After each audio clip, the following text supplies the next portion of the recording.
হুতত টকা দি পেলাই সাধাৰণ ৰাইজক মানে শোষণ নকৰি পেলাই নিধি বেংক ৰেজিষ্ট্ৰেশ্যন কৰি পেলাই গভৰ্ণমেণ্টৰ টেক্সৰ জৰিয়তে এটা ব্যৱসায় সিস্টেম আছে, সেইটোত আপোনালোক অন্তৰ্ভুক্ত হওক। নমস্কাৰ বন্ধুসকল, আজি আহিছো আপোনালোকৰ লগত কিছু কথা পাতিবলৈ যে অসমৰ যিটো পৰিস্থিতি, এই পৰিস্থিতিত আপোনালোকেতো যিমানবিলাক সুদখোৰ আছে অসমত, এই সুদখোৰবিলাক আমাৰ অসমৰ মাননীয় মুখ্যমন্ত্ৰী ডাঙৰীয়াৰ নিৰ্দেশ মৰ্মে এই সুদখোৰসকলক সকলোকে এৰেষ্ট কৰিব দিছে। আৰু এইটোত আমি নথৈ আনন্দিত হৈছো যে গভৰ্ণমেণ্টক 1 টকা টেক্স নিদিয়াকে তেওঁলোকে কেনেকে এই ব্যৱসায়টো চলাই আছে আৰু সাধাৰণ জনতাক মাৰি পেলাই তেওঁলোকে কেনেকুৱাকে লুণ্ঠনত চলাইছিল, আৰু এইটোৰ বিৰুদ্ধে মাত মাতাৰ কাৰণে আমি তেওঁক অশেষ ধন্যবাদ জনাইছো। কিন্তু আমাৰ গাঁও অঞ্চলৰ কাৰণে এটা বেংক আছে, যি বেংকটো আমি ৰেজিষ্ট্ৰেশ্যন কৰি ল'লে সকলো ঠাইতে আমি এই ব্যৱসায় কৰাৰ কাৰণে এটা সুবিধা লাভ কৰিম। আৰু সেই ব্যৱসায়টো হৈছে নিধি কোম্পানী ৰেজিষ্ট্ৰেশ্যন।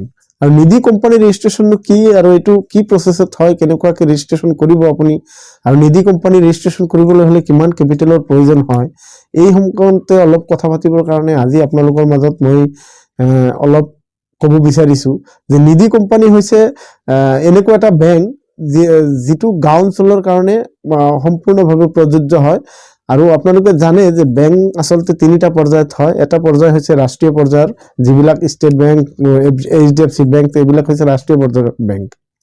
আৰু এটা বেংক হৈছে আপোনাৰ মাইক্ৰ' ফাইনেন্সৰ আণ্ডাৰত পৰে, NBFC বুলি কয়, যিটো বেংক আপোনাৰ বন্ধন, আৰোহণ, নাইটিংগেল এইবিলাকৰ যিবিলাক এইটো মাইক্ৰ' ফাইনেন্সৰ অন্তৰ্গত হয়। এই বেংকবিলাক আচলতে ৰেজিষ্ট্ৰেশ্যন কৰিবলৈ বা কোনোবাই খুলিবলৈ হ'লে মিনিমাম তেওঁৰ পেইড আপ কেপিটেল 2 কোটি টকা লাগে। কিন্তু 2 কোটি টকা আমাৰ গাঁও অঞ্চলৰ মানুহৰ কাৰণে সম্ভৱ নহয়, যাৰ ফলত আৰু এটা সেক্টৰ হৈছে নিধি কোম্পানী ৰেজিষ্ট্ৰেশ্যন, যিটো গাঁও অঞ্চলৰ কাৰণে সম্পূৰ্ণভাৱে প্ৰযোজ্য।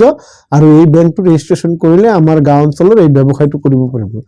এতিয়া বেংকৰ মূলধন, আচলতে বেংকে পইচা লাভ কেনেকে কৰে, যে আপুনি জানে যে আপুনি এটা বেংকত পইচা জমাত হলে ডিপোজিট কৰিলে আপোনাক 7% বছৰিকা ইণ্টাৰেষ্ট যিটো দিব, আৰু সেই পইচাটো কাৰোবাক লোন হিচাপে দিলে সেইটোৰ মাজৰ পৰা যিখিনি বেছি বেনিফিটত দিব, সেই পইচাখিনি আচলতে বেংকৰ টোটেল ট্ৰানজেকশ্যন হয়।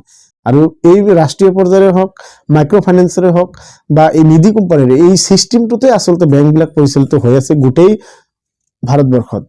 গতিকে এতিয়া নিধি বেংক আপুনি যদি কৰিব বিচাৰে, পেইড আপ কেপিটেল আপোনাৰ 10 লাখ টকা লাগিব। আৰু 10 লাখ টকা দি এটা নিধি বেংক ৰেজিষ্ট্ৰেশ্যন কৰাৰ লগে লগে আপুনি কিন্তু তাৰে 20 গুণ পইচা কিন্তু আপুনি পাব্লিকৰ পৰা, অন্তত এইটো পাব্লিক ৰিলেটেড হয়, পাব্লিকৰ পৰা আপুনি কালেকশ্যন কৰি ডিপোজিট কৰি পেলাই আপুনি সেই পইচাৰে আকৌ পাব্লিককে লোন দিব পাৰিব। তাৰ পৰা যিটো ইণ্টাৰেষ্ট হয়, সেই পইচাটোৰ জৰিয়তে আপোনাৰ ব্যৱসায়টো সফল হ'ব বুলি আমি ভাবো। আৰু এনেকুৱাকে নিধি বেংকবিলাক চলে।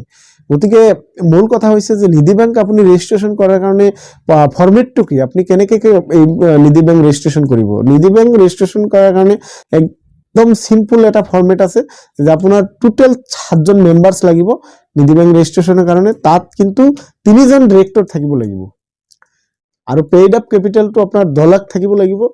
এইখিনি বস্তু থাকিলে আপুনি বাকি ডকুমেণ্টছখিনি ৰেডি কৰি পেলাই আপুনি নিধি বেংক ৰেজিষ্ট্ৰেশ্যন কৰি আপোনাৰ গাঁৱতে আপুনি নিজে এখন বেংক খুলি পেলাই গোটেই এৰিয়াটোত আপুনি লোন দিব পাৰিব। এতিয়া নিধি বেংকৰ আৰু কিছু ৰুলছ ৰেগুলেশ্যন আছে, গোটেইখিনি কথা আজি ক'লে তো নহ'ব।